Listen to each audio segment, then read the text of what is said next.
creator of Dry It, Can It.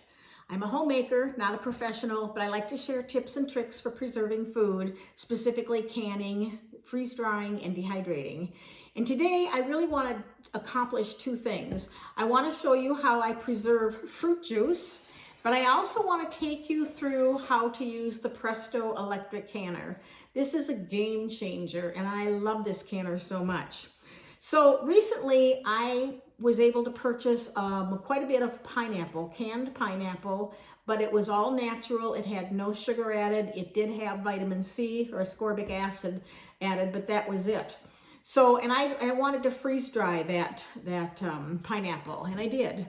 But I also drained the juice prior to doing that, and there was a lot of juice, and I thought it doesn't make sense to waste this.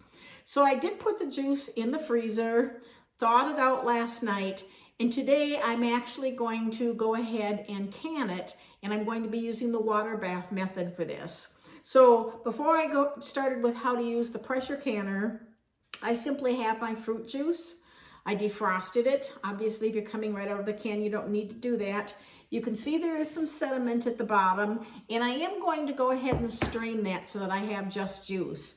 I think if you wanted to leave that in there, that would be fine. But let's take a look at the electric canner so that you understand how easy it is to use. So this is my Presto electric canner. I've had it for a couple of years and I absolutely love it. And in there, I've already placed my pint jars and some water. And my jars are filled, half to 3/4 full with water because I'm going to go ahead and heat up my jars.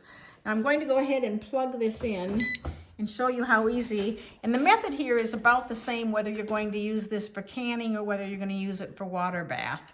So the first thing I'm going to do when you plug it in is it's going to say, do you want a pressure can? Or I actually want to go ahead and do the boiler water method. And I just changed the dial up down at the bottom here in order to switch that over. So I went the water bath, and then I'm just going to go ahead and push the button. Now it'll set the time, and I can set that time for wherever I need it. I'm just doing juice. I'm over 1,000 feet, so I need 10 minutes.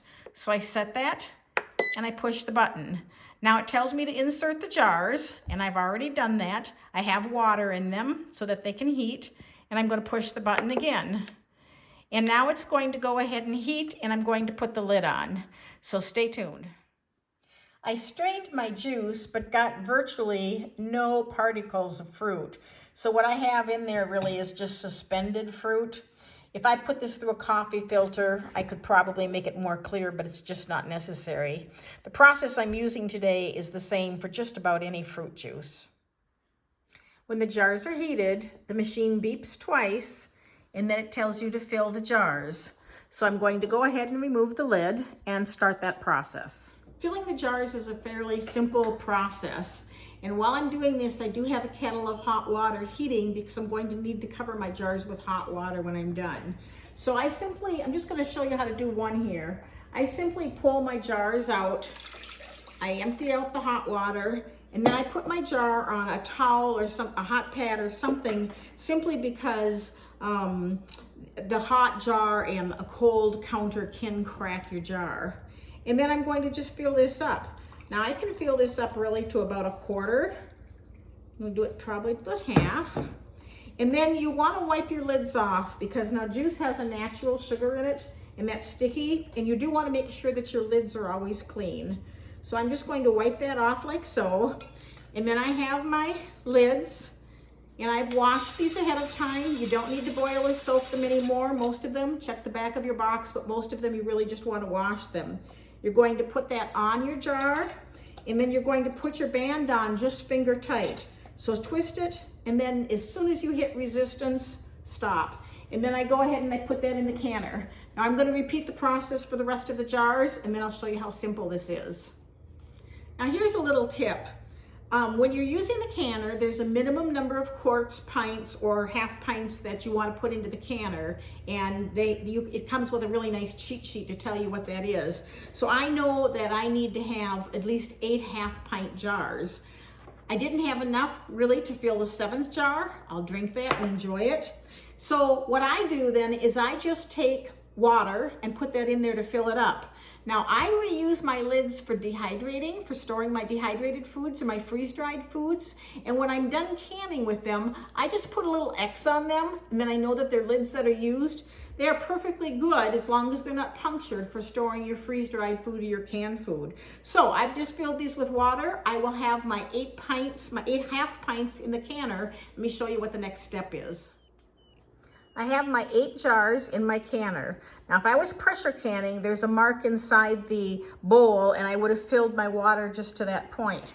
But because I'm doing a water bath, you actually need to cover, your jars by about 1 inch with hot water. So I have my boiling water, and my next step really is to just cover these jars by about 1 inch. And if I don't have quite enough water here, which it looks like I won't, I'm going to boil just a little bit more and put that in there. So as soon as I have these jars covered by 1 inch, then I'm going to show you how easy it is to proceed for the canning. All right, my jars are covered by 1 inch, and to put the cover on, you'll see that you're able to line this up. Install, remove, you're just gonna line that up, and then you're going to twist it, and it'll show locked. Then you're going to have a mechanism here that you're going to turn, and that will also lock in. Then my next step, where it also already says to fill my jars, I've done that. So I'm going to push the button, and now my canner is going to heat for about 10 minutes. It will beep when it starts the actual canning time, which coincidentally here is 10 minutes also. Right, so I got caught up on a phone call, but at the end of the time, it counted down and it's now in cooling for 5 minutes. It's got 1 minute left.